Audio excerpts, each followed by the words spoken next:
Walmart's got a 30-in-1 survival kit for 40 bucks. So before you buy it, let me try it, let you know if this is worth the money or if this product's just funny. All right, so we're back at the testing grounds. Let's take a look at what you get in the survival toolkit. And then I'm also drawing the winner for the Wet Kapoo inflatable couch. So if you entered that giveaway, stick around to the end. Yeet. Yeet. So it does come in this nice plastic case with a see-through window so you can see what's in there. Brake in case of emergency. So it looks like you get a shovel, a knife, a hatchet, some bit drivers, a window punch, and a few other things. So let's go through it. First item I'm pulling out is the shovel. Now this is not like those other survival kit shovels. This is probably, ow. This is much heavier than the rest. Much thicker metal. Even the nut that locks it down is metal. The other ones are all plastic except for the shovel and the handle. This one is nice and beefy. It's got the pickaxe and the shovel. We're gonna be testing all this stuff out in a minute. We have a chopper right here, or a blade. And the shovel itself is rather sharp. Ground down to an edge. Bottle opener, saw, 4 different size wrenches. 2 here, 2 here. And then on the pickaxe there is a nail puller too. Has a semi-comfy handle. So I suppose you could take this handle off and put it on one of the extension handles. Oh, this handle is where the bit driver goes. That goes in the end right there, so now you have a screwdriver. And it's pretty magnetic. Yes, that's magnetic. Let's see if the bits are magnetic too. Yes, bits are magnetic as well. Comes with 4 Phillips heads, 3 flat heads, 2 hex bits. Then it looks like an 1/8 inch socket head. Oh, and you can move that to the bottom. So now you have a longer handled shovel. This has some weight to it. We're gonna be chopping some trees down with this, see how it does. Gonna be digging some holes too. Freaking bugs.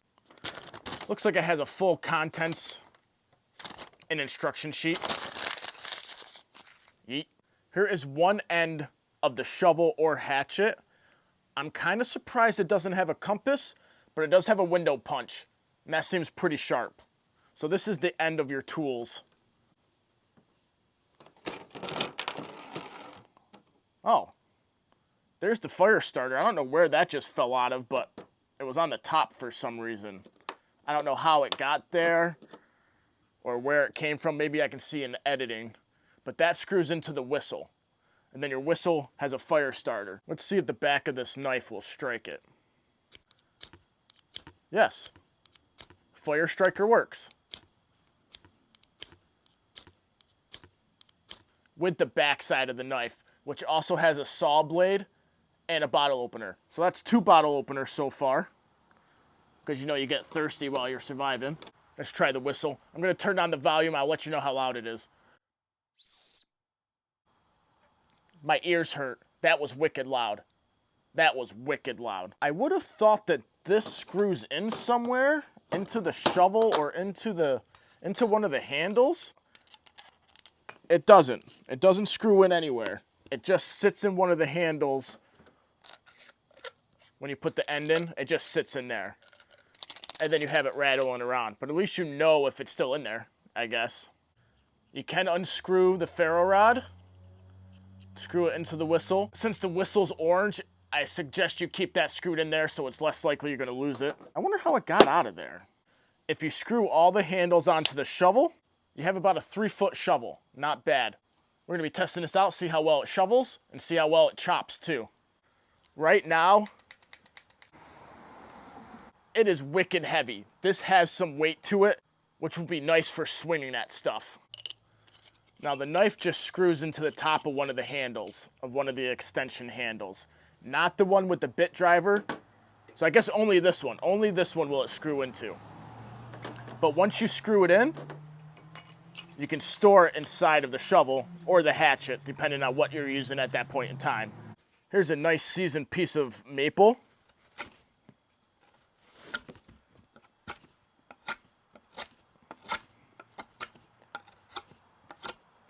Knife seems to work. Let's check out this hatchet now. I'd say that's about 2.5 feet long. It has a pretty sharp blade on it. It also has a rope cutter right here, seatbelt cutter, something like that, and then a hammer smasher on the back. All right, let's go see how these do. That's a bunch of rocks. Sticks into the ground. We're first gonna try out the hatchet.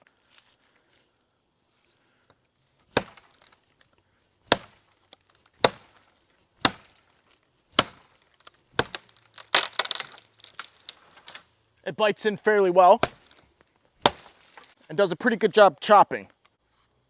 The handle did loosen, but the head itself feels strong still.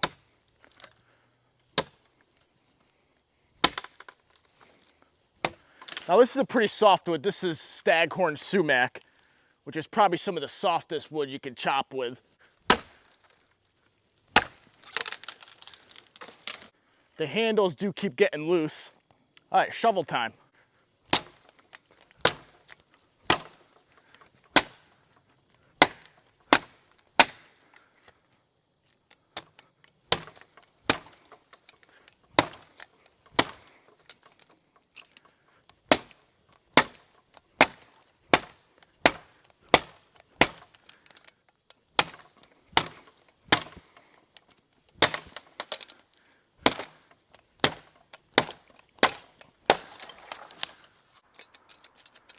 Shovel ended up getting a little loose from that.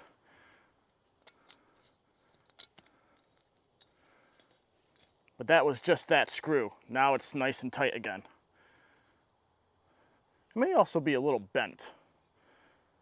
Yeah, might be a little bent this way from where I was chopping it.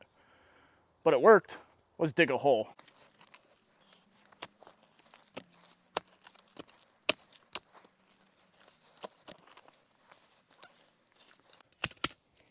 It works. Last thing I want to check is to see if the biggest hex key fits the hatchet head, because it's held on by 2 hex nuts, hex bolts and nuts, and it doesn't. That's way too small for that hex key. Walmart include a hex key that fits that hatchet head. That seems pretty obvious that that should be included. But I do have to say it is not loose whatsoever from chopping down those, 4 trees with it. So Walmart 30-in-1 survival toolkit. Is it worth the money or is it just funny? I do not suggest chopping with this. I did end up bending it, it looks like a little bit.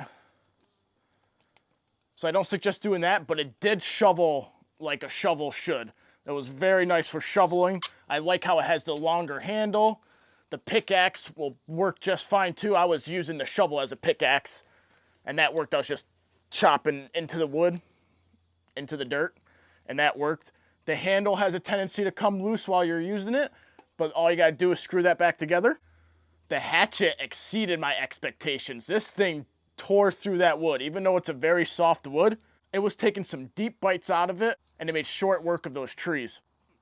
The whistle is loud as heck. That whistle is very loud, and the ferro rod works. So if you're looking for a little toolkit to keep in the back of your car, just in case, this might be for you. I have to say, I think it's worth the money. Let me know what you guys think, and let's give away that couch.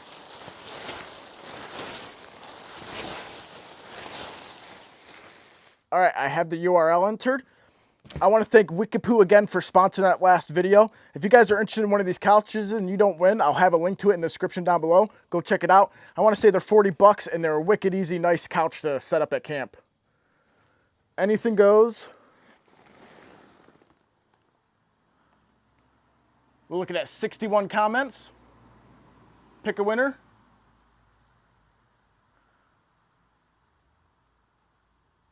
Kevin Purvis, 4674. Kevin Purvis, contact me at my email, adventureswithspackman@gmail.com. You won this couch. Thanks a lot for entering. Thank you all for entering. Thank you all for watching.